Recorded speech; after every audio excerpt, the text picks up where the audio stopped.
안녕하세요. 소아청소년과 전문의 정유미입니다. 우선 지난번 정답부터 말씀드리겠습니다. 문제 122. 다음 중 이유식 거부에 대한 내용 중 옳지 않은 것은 1. 수유량이 가장 많은 때는 6개월 이유식 시작 직전이다. 2. 이유식을 시작하면서 수유량은 줄어야 한다. 3. 돌까지 수유량은 체중 kg 곱하기 150cc이다. 4. 밤중 수유를 지속하면 낮 동안 이유식 먹는 양을 늘리기 어렵다. 정답은 3번입니다. 적정 수유량은 체중 kg 곱하기 150cc가 아니라 아기의 성장이 적절하게 성장 곡선을 따라가는 정도면 됩니다. 체중당 수유량은 아기가 커가면서 점차 감소합니다.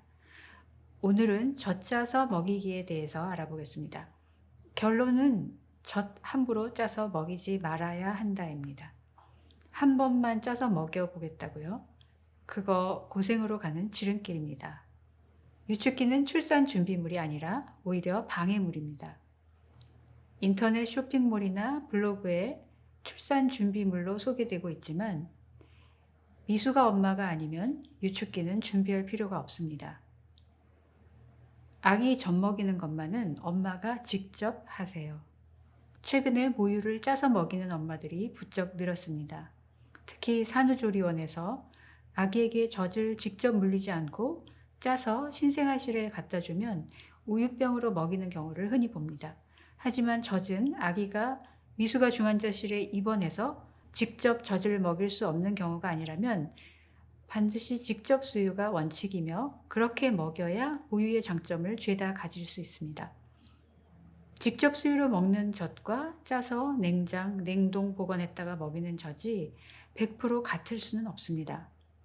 면역글로불린이나 락토페린 같은 면역 활성 물질, 지방이나 지용성 비타민, 그리고 비타민 C, 엄마 젖에 살아있는 백혈구 등이 더 적어지거나 모유 자체가 또 오염될 위험도 있습니다. 산후조리원에서 쉬는 엄마라면 밥하고 빨래하고 청소는 안 해도 되니까 아기 돌보는 것과 젖 먹이는 것은 직접 하시기 바랍니다. 힘들다고요?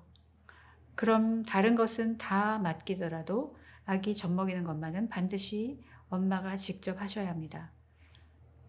2, 3주 동안 조리원에 있는 시간과 비용을 생각한다면 모유 수유만은 확실하게 마스터해서 와야 하지 않을까요?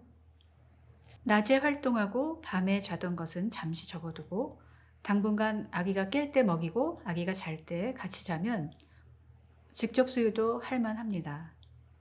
전 세계 모든 나라 엄마들이 다 그렇게 하고 있습니다. 한국 엄마라고 못할 이유가 없겠죠. 우선 짜서 먹이면 젖 먹이기가 점점 더 힘들어집니다. 산후조리원에서는 짜서 주면 다른 사람이 먹여주니까 편하겠지만 집에 가면 누가 먹여줄까요? 결국은 엄마가 짜서 엄마가 먹여야 합니다. 젖을 직접 먹이면 한 번에 다 끝나지만 짜서 먹이면 짜고 먹이고 우유병, 유축기 닦는 시간이 다 따로 들기 때문에 하루 종일 젖 먹이다가 볼일을 다 보게 됩니다. 결국 엄마가 쉴 틈이 없어서 모유 수유가 점점 더 힘들어지고 엄마가 힘들면 젖은 마르기 마련입니다. 그리고 짜서 먹이면 아기가 젖 먹는 것을 빨리 배우지 못하고 유방을 거부할 수 있습니다. 우유병은 뒤집으면 빨지 않아도 내용물이 아래로 떨어집니다.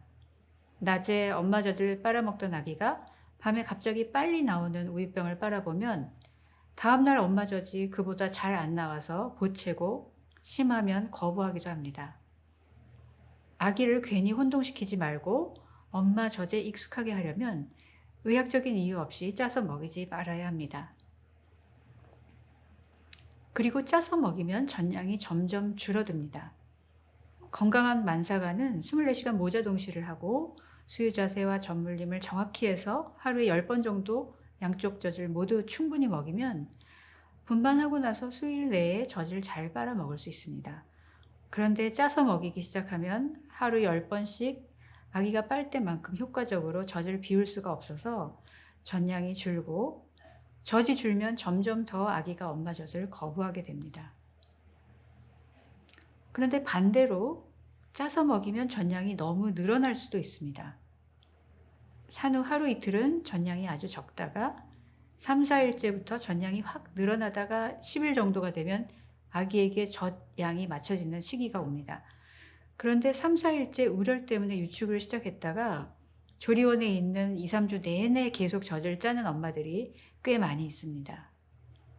이렇게 되면 호르몬에 따른 전량 조절 시기가 끝나고 아기가 유방을 비우는 양의 전량이 맞춰지는 10일경부터는 오히려 유축기가 쌍둥이 동생처럼 작동을 해서 전량이 점점 너무 많아지는 문제가 생깁니다. 아기 요구량에 비해서 쓸데없이 젖을 많이 만드느라 엄마 몸에서 영양은 빠져나가고 또 우열이 올까봐 무서워서 계속 젖을 짜야 하는 그런 악순환이 됩니다. 그러니까 분만 후 3, 4일째 우열이 오기 전에 하루 10번씩 직접 수유로 모유 수유를 빨리 익히고 엄마는 손으로 젖 짜는 연습도 해두어야 합니다. 어쩔 수 없이 유축기를 썼다면 분만 후 10일 정도까지만 쓰고 조리원에서 나오기 전에는 끊어야 합니다. 조리원에 들어갈 때는 퇴실 후에 집에 와서 직접 수유만으로 아기를 잘 먹이는 것을 목표로 삼으시기를 바랍니다. 오늘 문제입니다. 문제 123. 다음 중 유축 수유에 대한 내용으로 옳지 않은 것은 1. 짜서 먹여도 면역, 영양, 오염면에서 직접 수유와 같다. 2. 짜서 먹이면 전량이 점점 줄어들 수 있다. 3. 짜서 먹이면 전량이 너무 많이 늘 수 있다. 4. 우열에 대비해서 산후 24시간 내에 손으로 젖 짜는 방법을 익혀둔다. 정답은 다음 영상에서 말씀드리겠습니다.